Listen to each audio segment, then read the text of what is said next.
यह कहानी एक छोटे से जंगल की है।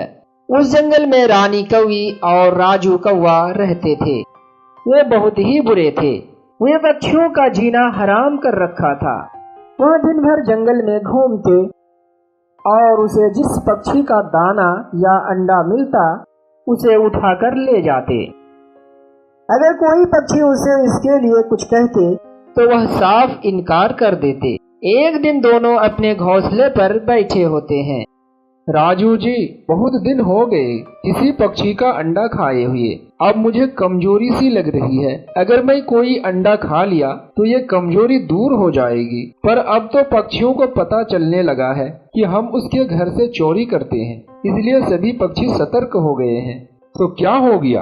अगर उनको पता चल ही गया, मैं कौन सा उससे डरने वाला हूँ। मगर हाँ, वो पक्षी हमसे डरते हैं, पर यह अच्छा है। अगर वे हमसे डरते रहेंगे तो हमारा गुजारा भी अच्छे से होगा। इधर टूनी चिड़िया अपने घोंसले में अंडे दे रखी थी और उसका ख्याल भी अच्छी तरह से रख रही थी, क्योंकि उसे पता था कि इस जंगल में अंडे चोर की कोई कमी नहीं है। इसलिए वह अपने अंडों को कभी छोड़कर कहीं नहीं जाती। पर एक दिन उसे छोड़कर बाहर जाने की जरूरत पड़ जाती है, क्योंकि उसका दाना खत्म हो गया था। फिर वह अपने अंडों को पत्तों से ढककर वहां से अपने भोजन के लिए चली जाती है। उसके बाद वहां रानी कौवी आ जाती है और उसके ढके अंडे को भी नहीं छोड़ती। वह उसे तोड़कर खा जाती है। फिर कुछ समय के बाद जब चिड़िया वहां आती है तो वह देखती है कि उसके सभी अंडे टूटे हैं। उसे देखकर वह रोने लगती है। मैं इसे पत्तों से ढक कर गई थी, फिर भी किसकी नजर मेरे अंडे को लग गई। हो ना हो यह रानी कौवे का ही काम होगा। फिर टूनी चिड़िया कबूतर और तोते के पास जाती है। क्या हुआ टूनी, तुम परेशान क्यों हो? क्या बताऊं कबूतर भाई, उस बुरी रानी कौवी ने तो मेरे अंडे को बर्बाद कर दी और मेरे सारे सपने तोड़ दिए। मैं आपके पास इसलिए आई हूँ कि आप जाकर उनसे बात करें। वह मेरे साथ ऐसा कई बार कर चुकी है, पर कोई ऐसा नहीं है कि जाकर उससे बात कर सके। तुम चिंता मत करो चिड़िया बहन, हम सब मिलकर उनसे बात करने जाएंगे। वह प्रतिदिन किसी न किसी का नुकसान करके चला जाता है। अब नहीं चलेगी उसकी दादागिरी। हम उसे इस तरह नुकसान करने नहीं देंगे। उसके बाद सभी पक्षी कौवे का घर जाते हैं। सारे पक्षियों को देखकर रानी कौवी को थोड़ा आश्चर्य होता है। तब वह राजू कौवा के पास जाती है। क्या हुआ रानी, लगता है तुम कुछ घबराई हुई हो। राजू जी देखो, बहुत से पक्षी हमारे घर पर आए हैं। लगता है उन्हें हमारे करतूत का पता चल गया है। लगता है अब वे सभी जाग चुके हैं। अब क्या होगा? अरे कुछ नहीं होगा, ये सब तो हमसे डरते हैं। मैं भी देखता हूँ ये क्या कर लेंगे हमारा। फिर सभी पक्षी दोनों के पास आ जाते हैं और तोता बोलता है, हम सब तुमसे बात करने आए हैं। ये कौन सा तरीका है कि तुमने जंगल में सबका जीना हराम कर रखा है। अब हम ज्यादा बर्दाश्त नहीं कर सकते। तुम ये सब छोड़ दो, नहीं तो सारा हिसाब अभी चुकता कर लेंगे। अब कोई जरूरत नहीं इनसे आराम से बात करने की। मैं तो कहता हूँ उठाओ डंडा और इसे सीधा कर दो। फिर टोनी बोलती है, नहीं नहीं भाइयों, तुम सब इस तरह बात मत करो। हम इनसे लड़ाई नहीं करने आए हैं, मैं इनसे बात करती हूँ। रानी कौवी, क्या तुम्हें पता नहीं कि हम पक्षियों को अपने अंडों से कितने प्यार होते हैं। तुम खुद भी तो अंडे देती हो, फिर तुम्हें कैसे मेरे अंडे को नुकसान पहुंचा सकती हो। अगर मेरे अंडों की जगह तुम्हारे अंडे होते और कोई उसे नुकसान पहुंचाता तो तुम्हें कैसा लगता? चिड़िया, लगता है तुम सबको कोई गलत फहमी हुई है। मुझे क्या जरूरत है दूसरे के अंडे को नुकसान पहुंचाने की? मैंने ये सब नहीं किया। अरे जाओ तुम सब यहाँ से, हम तुमसे डरते नहीं। बड़े आए हमसे बात करने। लगता है अभी तक तुमको अकल नहीं आई। इस बार तो हम तुमको छोड़ देते हैं। अगर तुमने फिर इस तरह का काम करने की कोशिश की तो हम तुम्हें नहीं छोड़ेंगे। फिर सभी वहाँ से चले जाते हैं और एक जगह बात करने लगते हैं। तोते भाई, लगता है रानी और राजू कौवे को कोई बात समझ में नहीं आई है। वह तो उल्टा हमें ही डांट कर भगा रहे थे। मुझे तो लगता है कि इसका कोई दूसरा रास्ता निकालना पड़ेगा। तुम ठीक कह रहे हो कबूतर भाई, मेरे पास एक उपाय है। हम सब मिलकर पहाड़ी पर उल्लू के पास जाएंगे। मैंने सुना है ये कौवे उल्लुओं से बहुत डरते हैं। हम जाकर उसी से मदद मांगेंगे। फिर अगले दिन तोता और कबूतर पहाड़ी की ओर उल्लू के पास मदद लेने के लिए रवाना हो जाते हैं।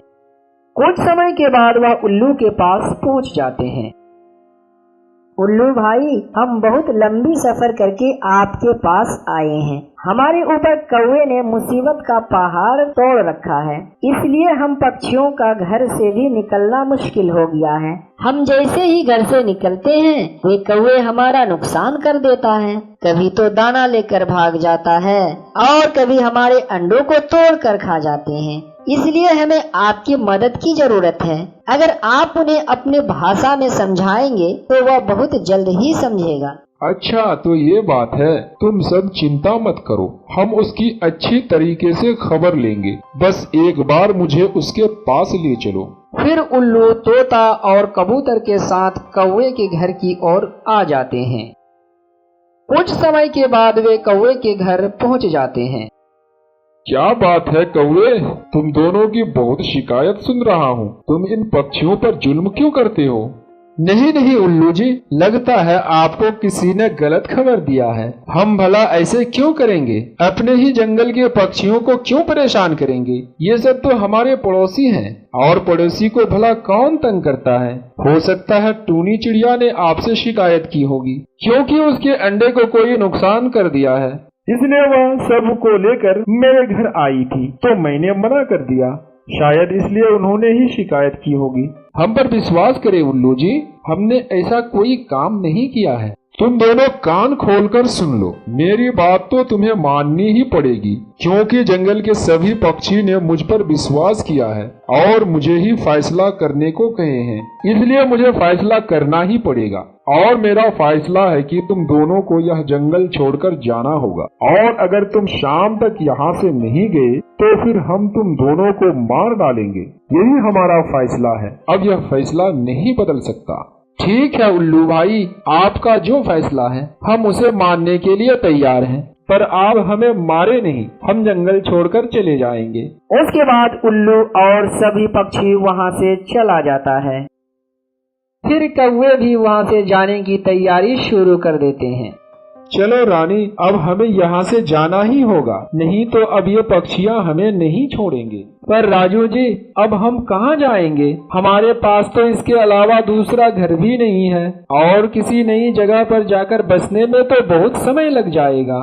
जाना कहाँ है? मेरे भाई दूसरे जंगल में अकेले रहते हैं, हम दोनों वहाँ उनके पास चलते हैं। फिर रानी और राजू कौवे जंगल छोड़कर दूसरी जंगल अपने भाई के पास चले जाते हैं। अरे, लगता है मेहमान आए हैं। क्या हुआ? आज अपने भाई की याद कैसे आई? वैसे तो बहुत दिनों से मेरे घर की तरफ देखा तक नहीं। भाई, हम मुसीबत में हैं, इसलिए आपके पास आए हैं। रानी कौवे ने जंगल के बहुत से पक्षियों के अंडे खा ली है, इसलिए सभी पक्षियों ने मिलकर हमें जंगल से निकाल दिया। हमारे पास कोई दूसरा उपाय नहीं था, इसलिए हम आपके पास रहने के लिए आए हैं। अच्छा किया छोटे, यहाँ आकर बहुत अच्छा किया। मेरा क्या, मैं तो यहाँ अकेला रहता हूँ। चलो अब बाकी के दिन अपने भाई के साथ बिताते हैं। मुझे भी बहुत अच्छा लगेगा। मैं बीमार हूँ, इसलिए मुझे भोजन लाने में काफी परेशानी होती है। इसलिए मैं चाहता हूँ कि तुम यहीं रहो और मेरे लिए भी थोड़ा थोड़ा भोजन लेकर आया करो। ठीक है बड़े भैया, अब हम अपने भोजन के साथ साथ आपका भी भोजन लेकर आएंगे और हम सब एक जगह रहेंगे। फिर वे वहाँ रहने लगते हैं और अपने लिए और अपने बड़े भाई के लिए भोजन भी लेकर आता है और अपना दिन गुजारने लगता है। फिर कुछ दिनों के बाद वे दोनों अपने भाई के घर के पास ही घोंसला बना लेते हैं। अब राजू कौवा बहुत बदल जाता है। वह पहले जैसा बुरा कौवा नहीं रहता है। अपना अलग घोंसला बनाने के बाद भी वह अपने भाई के लिए भोजन लाता है। फिर इस तरह कुछ दिन बीत जाते हैं। तब रानी कौवे 2 अंडे देती है। राजू जी, आज मैं बहुत खुश हूँ, क्योंकि मैंने बहुत दिनों के बाद अंडे दिया हूँ। ये अंडे कितने खूबसूरत है। जब इस अंडे से बच्चे निकलेंगे तो कितना अच्छा लगेगा। अब मैं इसका अच्छी तरह से ख्याल रखूंगी, क्योंकि ये हमारी जान से भी प्यारा है। रानी, तुम इस अंडे का अच्छी तरह से ख्याल रखना। तुम इसे छोड़कर कभी बाहर मत जाना। आज से मैं तुम्हारे लिए भोजन लाऊंगा। तुम्हें बाहर जाने की कोई जरूरत नहीं। एक दिन राजू कौवा भोजन लाने बाहर गया था। तभी रानी को बहुत ज्यादा प्यास लग जाती है। तब वह बड़े भाई के पास जाती है। बड़े भैया, मुझे बहुत प्यास लगी है और राजू भी भोजन लाने गए हैं, इसलिए आप कुछ समय मेरे अंडे को देखें। मैं नदी से पानी पीकर अभी आती हूँ। फिर रानी कौवी बड़े भैया को अंडे के पास रखकर चली जाती है। अरे, मुझे बहुत भूख लग रही है। छोटे भोजन लाने गए हैं, पर वह कब आएगा पता नहीं। मैं बहुत कमजोर हो गया हूँ। अगर मैं ये अंडे खा लूँ थोड़ी ताकत आ जाएगी। और रही बात अंडों की, तो फिर रानी अंडे दे देगी। चलो अभी मैं इसको खा लेता हूँ। फिर वे अंडे को खा जाते हैं। उसके बाद बोलता है, अरे, अब तो पेट भर गया, अब नींद भी आ रही है। चलो अपने छोटे के घर पर ही कुछ देर आराम कर लेते हैं। ऐसा कहकर वह वहीं सो जाता है। थोड़ी देर बाद जब रानी कौवी अपने घोंसले पर वापस आती है तो देखती है कि उसके अंडे तो टूटे हुए हैं और सिर्फ छिलका वहाँ पड़ा है। तब वह बोलती है, अरे, आपने ये क्या किया? आपने ही मेरा अंडा खा लिए। आपको तो मैं अंडे की रक्षा करने के लिए रखा था। अगर मुझे पता होता तो मैं कभी आप पर भरोसा नहीं करती। मैं वर्षों बाद ये अंडे दिया था और आपने उसे नुकसान कर दिया, मेरे सपने को तोड़ दिया। मुझे कमजोरी महसूस हो रही थी, इसलिए मुझसे रहा नहीं गया और मैंने तुम्हारे अंडे खा लिया। भला इसमें इतने रोने धोने वाली कौन सी बात है? अंडों का क्या, तुम फिर अंडे दे देना। यह कहकर वह वहाँ से चले जाते हैं और रानी वहीं बैठकर रोती रहती है। फिर कुछ समय के बाद राजू कौवा वापस घर आ जाता है। वह रानी को रोता देखकर परेशान हो जाता है। अब कोई नया व्यापार करते हैं, अब यहाँ तो हमारी बेईमानी नहीं चलेगी। फिर कौवा और कौवी